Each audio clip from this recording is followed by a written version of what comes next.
Welcome, Financial Planning World community.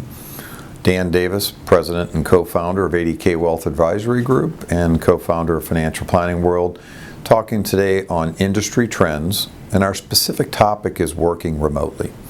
In 2007, our firm intentionally decided that we were going to start marketing in more of a regional presence versus just in St. Louis, and that really forced us to figure out how to market virtually into a variety of different communities that we did not have a physical presence in.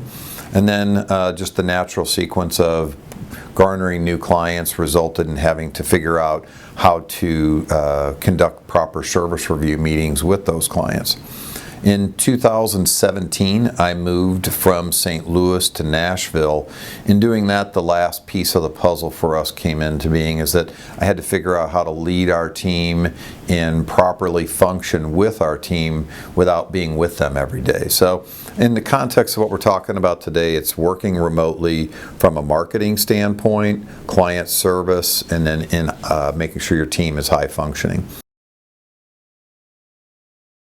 When we embarked in 2007, we really didn't have tools that were needed to be able to work virtually because all of our meetings happened face to face. You know, occasionally we'd have a phone call, but very, very occasional. So we had to figure out what works for us, and there were a lot of learning curves because while in my 50s, at that time I was, in my 40s, the reality that we were looking at there was, how would I best phrase it? I wasn't afraid of technology, but I wasn't I wasn't very savvy, and as a result there were huge learning curves I had to go through. Just something as simple as how to desktop share, which now seems pretty simple. The other thing was the learning curve for the customer, because customers that were corporate people that were already used to that, their computers were up to date, they had no problem with whatever type of desktop share and video we used.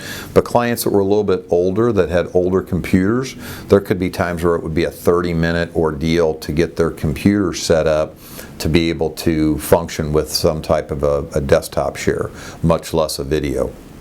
Our solution to that was to give clients two options. One is using Glance, which is super simple. Doesn't really hardly ever require a client to do any kind of download. And then the other is using Zoom, where it allows people to be able to do video. Some of our clients still don't have cameras on their computers, so they prefer to use Glance. Other times people just don't want to be on video because it does make them feel a little bit like, they're a fish in the fishbowl. So giving them those options. The content really isn't any different as if you're doing a face-to-face meeting. It's just that you need to be a little bit more organized. It forced us, in 2007, 2008, to start having agendas for every meeting, material prepped that we would think through the whole works versus just sort of doing it on the whim. Mannerisms became a really big deal, not necessarily when you're talking to people on the phone, but when you're doing a video. Things like, what's behind you, how you use your hands when you're in a video. It is different, and you have to watch yourself and listen to yourself and do it with a critical mind where you're really saying, I want to excel and improve my delivery, and take it as though you're watching, say, for example, a golf swing to try to improve it. Systems, one of the key systems that we put in place for marketing virtually was we have a main advisor, we call it a pilot, and then we have a paraplanner that's a co-pilot, and we work through that together. It has a bunch of things that happen as a result of that. One, the prospective client builds a relationship with both so that they can interact more with the paraplanner ongoing. The second thing it does is it allows me as the pilot to not be involved in all the 90 minutes of the first meeting. I might be involved in 30 to 60. And then the data gathering, the next meeting, much of that happens with me not even being involved. So it does save us a lot of time. And when it's happening virtually, it can happen a little bit more organic because it's not like the client sees me stand up and leave. They just basically hear my thing go on mute, and maybe I'm doing emails or something like that. So it does provide a lot more personal freedom. Some key learnings for me on the marketing standpoint was that I've learned that there's certain communities that are open and others that are closed. Defining that, St. Louis and Nashville, both cities that I've lived in, are closed communities. If you don't have a physical presence there and you're trying to market externally in, you're swimming upstream. But if you go from St. Louis or Nashville and you're marketing to, say, Atlanta or Houston, cities that people have to drive an hour or more from their home to your office in agonizing traffic, as well as the fact that those cities have a lot more people that have moved there, moved around, whereas St. Louis is a city where people are kind of born and raised there. So open, closed communities. There's also some nuances with smaller rural towns. Some of them are staunchly closed because you're an outsider. Others realize that they can't get quality financial advice in that community, so they're willing to look externally. And that's a little bit more hit and miss. Next topic would be around servicing clients. When it comes to tools, really no different relative to marketing or service reviews, but you need a really good headset.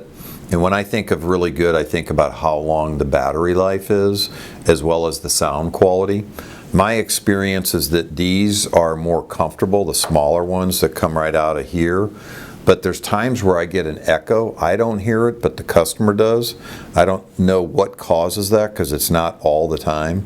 And so these are more comfortable.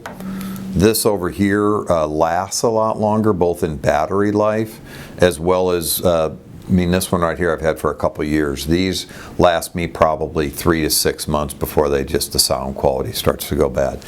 Having good quality plug-in devices seems silly and simple, is important, but it's critical to have more than one of these, because being on a phone all day like this is not ergonomically very good for your neck and all that, and this just makes it work a lot easier.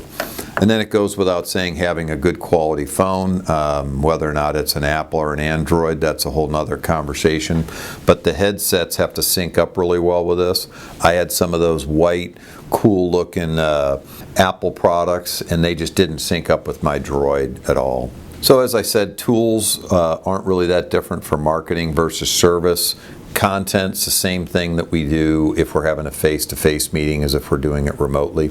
We did have clients start to ask for us to get the material a day earlier prior to the meeting. For our 20% of our clients that literally come physically to the office, they don't really ask for that. I don't know why that is, but I think getting the material to a customer a day before has become a standard protocol for us.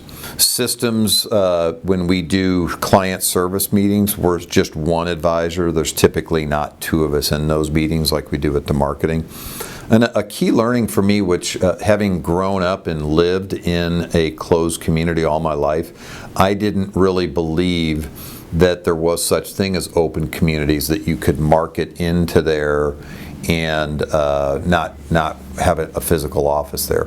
But really, I've learned that you can build deep relationships with people. I've worked with people now over a decade where you know all the things you know about them that you do your clients that you meet face to face. I do think it's important to periodically get on an airplane and go have dinner or coffee with them. The clients that I've been able to do that with, we have much deeper relationship with, but we still have quite a few clients that I've never met physically. They live in a place that I'm not going, and they're not coming to St. Louis.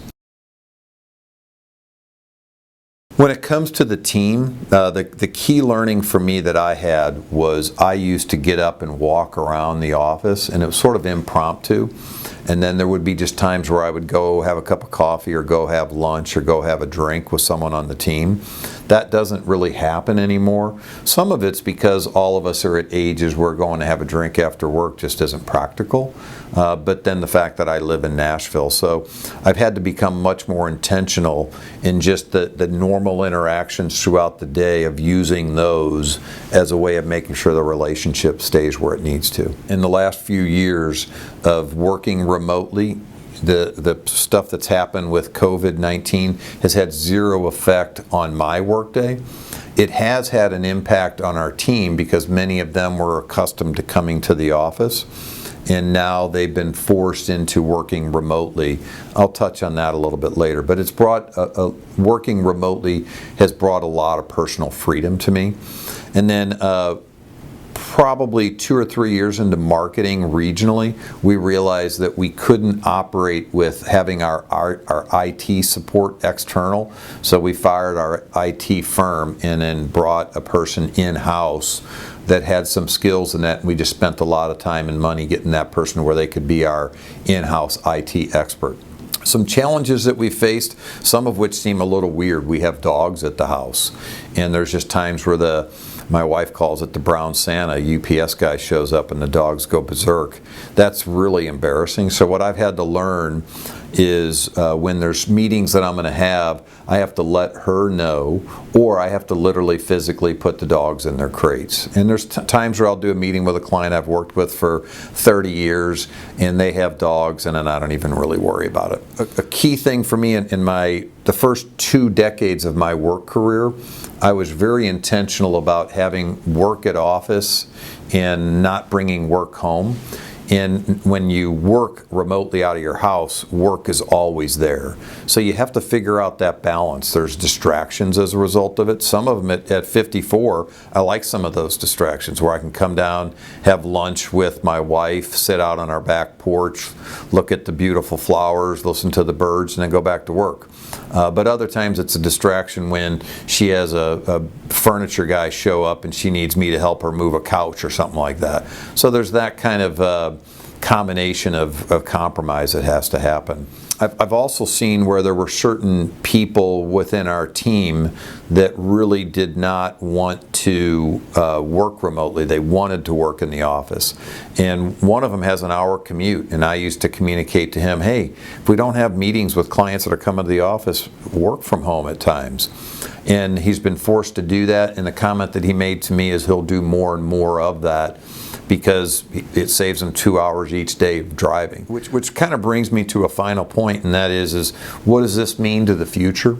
I think it starts to open our paradigm that working remotely is really possible. What does it actually mean to each team? I think that will play out differently. For us, we definitely need less real estate. We have 7 people on our team, and I think we can go to somewhat of a shared workspace that's not so intimate that you can't be on the phone with clients in impromptu calls, and then having conference rooms that are just used just for meetings with customers, or if you've got a call that you have to make that you need some privacy on. That's stuff that we're still working through. I'm sure that all of us will have some of these things that our teams wrestle with, and that's a real big issue of why Financial Planning World exists. We exist to be a healthy community of independent financial advisors that really want to pursue excellence together in the areas of financial planning and in business management. So if you'd like to learn more about how we equip and how our community works, visit financialplanningworld.com. And you'll be able to schedule a 30-minute call where you and I can discuss that a little bit deeper. We have Route 1 and Route 2, so there's some flexibility. If you're not really ready for something like that, from that kind of an outreach, still go to financialplanningworld.com, look around, check out the equipping resources. And then lastly, my other call to action would be, if you use LinkedIn, would you go to Financial Planning World and follow us? When we do these kind of videos, it'll be easier for us to be able to notify you. Signing off from the St. Louis office, Dan Davis, Financial Planning World. Have a great day.